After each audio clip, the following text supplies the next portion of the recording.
So, okay, so it would be 14, 0.31. Okay, see what I'm saying about this year? Our numbers aren't going to be nearly so pretty as they were in previous years. And it's okay. Don't think you're wrong because you're not getting these whole number answers. This is actually 71B all right on here. Okay, so how are we going to find the slope? Change in y over the change in x. Does it matter which point I start with when I do this? Nope, as long as it's the same one on the top and the bottom, I start from the same point, right? Which one do you think would be the easiest to start with? Would you rather subtract, you're going to get a negative either way. Would you rather subtract decimals and get a negative, or would you rather subtract whole numbers and mess with that negative?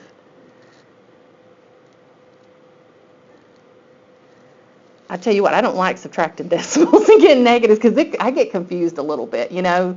If I have my calculator, I'm good, and you can use your calculator, but if we're going to do this by hand, which is what I'm doing right now, not that we have to, let's start with that orange point, make it 0.91 minus 0.31, because at least that's going to be a positive 0.6, right? And we don't have to, I don't know, 0.31 minus 0.91 just seems like my brain just doesn't want to do it. If we have a calculator, it wouldn't be a big deal, right?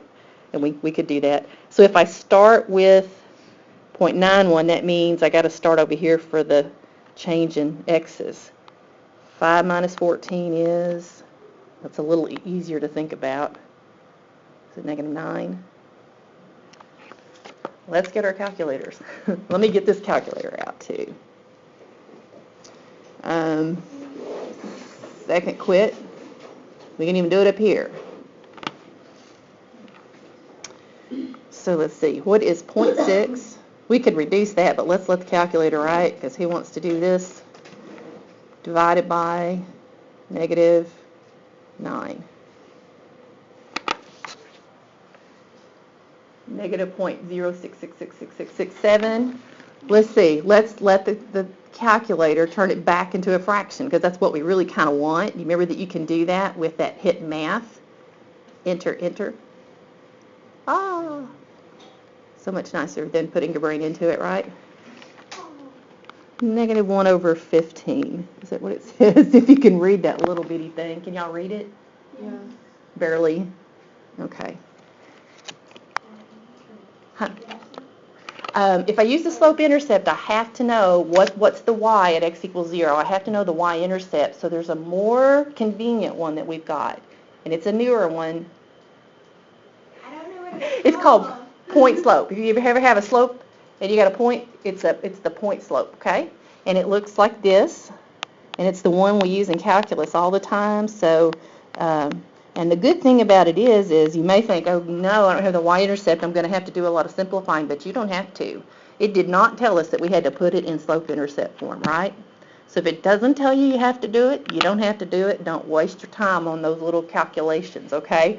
Which is kind of cool, right? Because all I got to do now is say, okay, the part of the equation that's always there is y minus and x minus, right? I need the slope. That's what m is. Let me put my equal in. What was our slope? Yep, so we'll put it right there. And which point do y'all want to use? You can use either one. You want to use the first one? So where does 5 go? That 5, that's an x value, right? You might want to put x over it and y over it just to kind of, if you kind of tend to be like me and you get a little ADD'd out on your page between tracing between the point and the equation. So wouldn't that 5 go there? And the y that goes with that x would be what, 0.91? You're done. You don't have to solve for y. The only time you'd want to solve for y is if you really wanted to put it in the calculator. And you know that if you wanted to put it in the calculator and you don't want to do all that algebra, you don't have to, right? Because all you'd have to do is add 0.91 to each side. Let's look at this. Okay, I'm going to put it in the calculator. I don't even have to combine all that stuff. I could do this. The slope is, got to remember to use the calculator, not the keyboard, negative 1 divided by 15, and then we have a parentheses, x minus 5, so I'm just going to type that in and close my parentheses. And then I could put plus 0.91. I don't even have to go multiply that all out, distribute it, add those numbers together. The calculator will take care of it for me and it'll graph it. And I don't have to worry about it.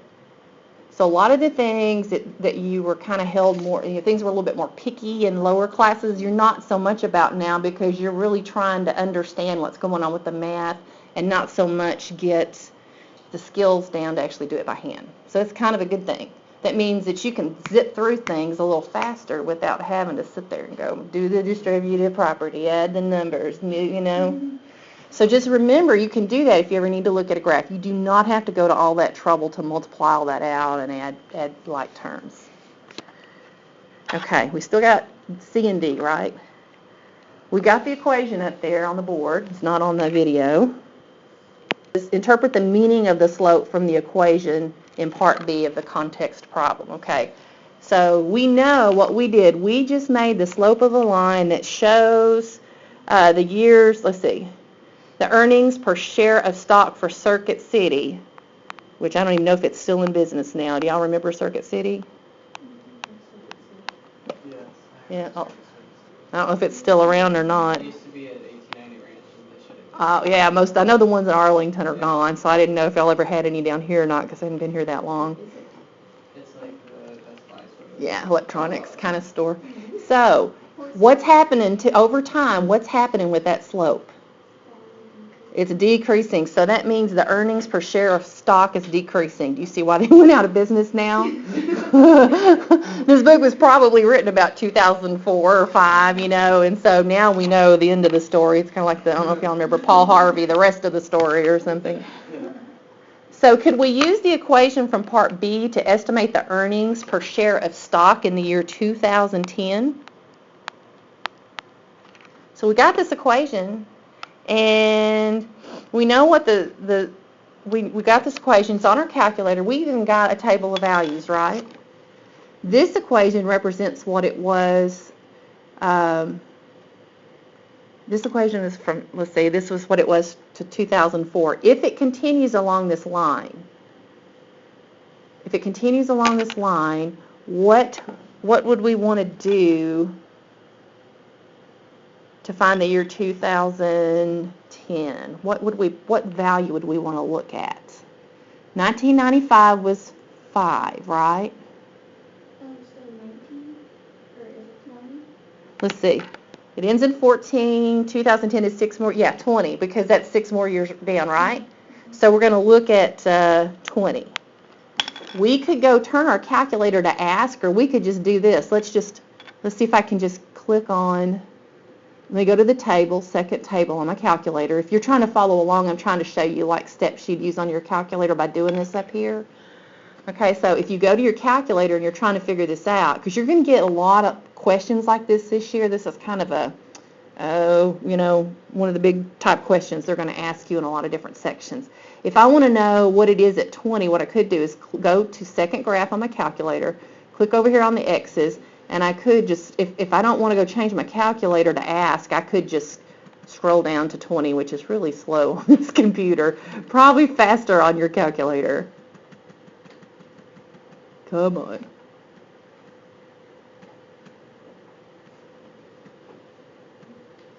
What happened? Oops, it went too far. If you can chase the value, it's negative 0.09. Are they making money anymore? No, they're losing money. So now we know. I wonder what year they went out of business. Losing money. They're losing 9 cents a share. And now we know why they went out of business. It's still going down. Look at it. Do you see it coming back up? No, because we represented it with the line. It should keep going down. It's going to keep going down, and I want to stop it now. Let's hit second quit. We don't really care that it gets to 5,000 jillion bazillion. Let me just turn it off and turn it back on.